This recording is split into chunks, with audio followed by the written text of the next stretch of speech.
Seja bem-vindo ao Açaí Filosófico, Renato. Muito obrigada pela sua presença. Que bom que tu és paraense, né? Porque paraense que é paraense se entende. E eu vou servir aqui o seu açaí. Para mim é sempre legal falar de medicina, de pneumologia e como a gente fala no Pará de quebra, tomar um açaí. De quebra tomar um açaí, muito bom. Então vamos nos servir. Eu vou pegar um pouco de tapioca aqui. Fica à vontade. Pode pegar o açúcar. Eu vou usar xilitol no meu. Aí é chique.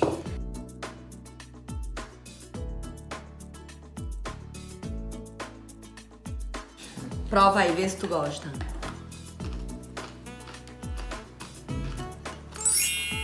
O pessoal não sabe o que é açaí de verdade aqui, né? O pessoal não sabe o que é açaí de verdade. O pessoal não sabe o que é açaí de verdade nessa cidade. Açaí valendo. Vou pegar um hambúrguer e vou servir você. Opa, obrigado. Vou botar um aqui de lentilha. Vou pegar um aqui pra mim também. Quais patologias você lida com mais frequência no seu dia a dia como pneumologista? Olha, na pneumologia, no dia a dia, a gente lida mais assim com asma, doença pulmonar obstrutiva crônica. Às vezes o paciente chega falando de enfisema pulmonar. É um dos polos dessa doença pulmonar obstrutiva crônica, que é a DPOC, a sigla. Às vezes o paciente chega com sintomas. Pra gente, a falta de ar é o mais comum, mas um sintoma que é muito comum de consultório é a tosse. E tabagismo, não raro, está vindo bastante. Infelizmente, muita gente fuma, como pneuma não tem como defender o tabagismo. É, claro. Como médico, como profissional da área da saúde, não teria como defender o tabagismo. Sempre o que a gente gosta de frisar é que existe um tratamento para te ajudar a parar. O cigarro te dá muito risco. Todo mundo fala logo de câncer no pulmão, mas não só câncer no pulmão. Bexiga, intestino, boca, esôfago, pâncreas, pode te dar risco de trombose, AVC, infarto. Isso é só um pouquinho, não é para meter medo, é só para alertar dos fatores. Claro. Existe tratamento para te ajudar, mas o ponto-chave é que no tabagismo, você não pode apostar que o remédio vai te fazer parar. Você para de fumar e o remédio está lá para te dar um suporte. Se existe ambulatório específico para tabagismo, é porque não é fácil parar de fumar.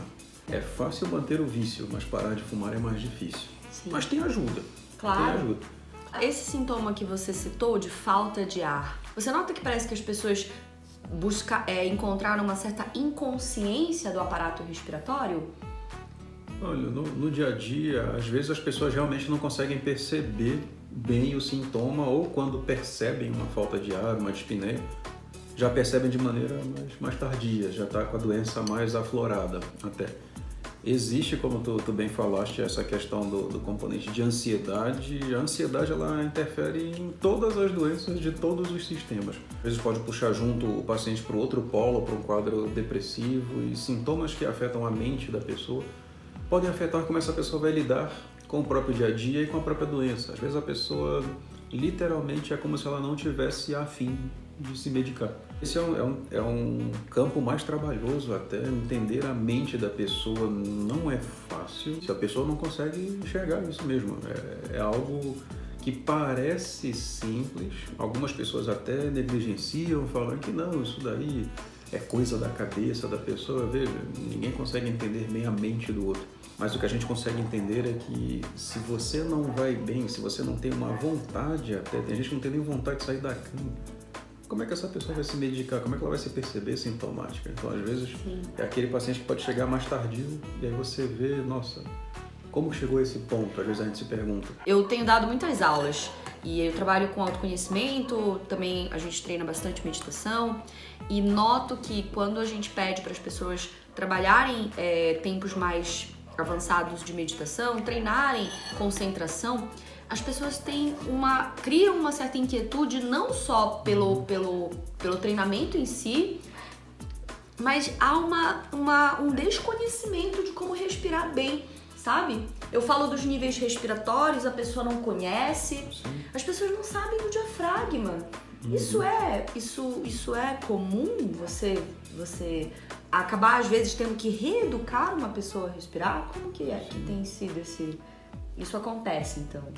Acontece. Essa reeducação respiratória, é bom saber que você toca nesta tecla com a galera que você vê, porque isso realmente faz diferença. Se a gente remontar os tempos da parte da nossa função mesmo, o diafragma é responsável por 70% a 80% da inspiração. Então, olha imagina aí, a importância. Eu falava 60, o pneumologista está me falando 70, 80. E assim, é uma baita participação, uma grande participação.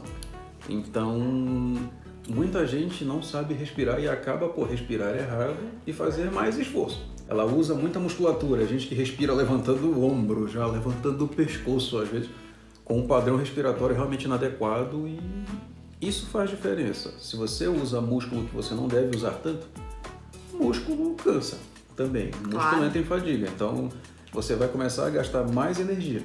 E quanto mais energia você gasta, pior tende a ser o seu sintoma. Porque você vai buscar força, literalmente, que não era para você estar buscando, força de onde você não tem muito, e você vai piorar a falta de ar, você vai piorar os seus sintomas, você vai conseguir elevar a sensação daqueles sintomas. E é um quadro crônico, né, doutor? Porque começa com uma necessidade maior de energia, porque você está utilizando mais músculo, e aí para mais energia precisa respirar melhor, mas a pessoa não respira, aí uma dor que se estabelece, um pensamento que já fica negativo, e aí você pode desencadear diversas problemáticas a partir daí, né? Pode, uma coisa puxa a outra, um problema literalmente leva a outro. A gente funciona por um conjunto de sistemas que compõem o nosso organismo. Então, às vezes, um sistema está sendo mal utilizado ou sobrecarregado, você acaba por sobrecarregar os outros. A história do atleta de fim de semana que não tem o músculo condicionado, vai fazer um monte de coisa, no outro dia parece que deram porrada nele. Atleta de final de semana, adorei. Tal. Então, assim, músculo precisa ser condicionado. Que bom que você toca nessa tecla, porque realmente muitas pessoas esquecem. Até quando eu estava na faculdade ainda, a gente viu que boa parte dos pacientes, ao redor de 80% a 85%, tinham um padrão respiratório inadequado, sem movimentar a barriga, fazendo entender que ele está usando bem a parte diafragmática. Não é pra gente achar que eu tenho que forçar o diafragma a contrair, mas quando eu respiro, aumentando a minha incursão, eu expando bem a minha caixa torácica, eu uso menos musculatura acessória e mais o músculo que é para eu usar mais mesmo. Então, um simples esquema de condicionamento, às vezes em parceria com a equipe de fisioterapia para fazer reabilitação, treinamento muscular adequado, você consegue ter um incremento na qualidade da respiração do paciente. Às vezes 10, 20 sessões de fisioterapia que você faz condicionando, treinando a parte muscular, você consegue ter um bom retorno. É o paciente que passa a respirar melhor e ele começa a se perceber respirando melhor também. E outra coisa que eu percebo muito são pessoas que respiram muito pela boca e pouco pelo nariz. Esportistas que fazem esportes de alta intensidade e, mas eu não consigo nesse momento respirar pelo nariz, eu respiro só pela boca. Faz diferença isso? Respirar pela boca, preferencialmente, não é muito adequado. Você vai ressecar uma parte da estrutura, você vai ter um ar entrando e saindo ali também.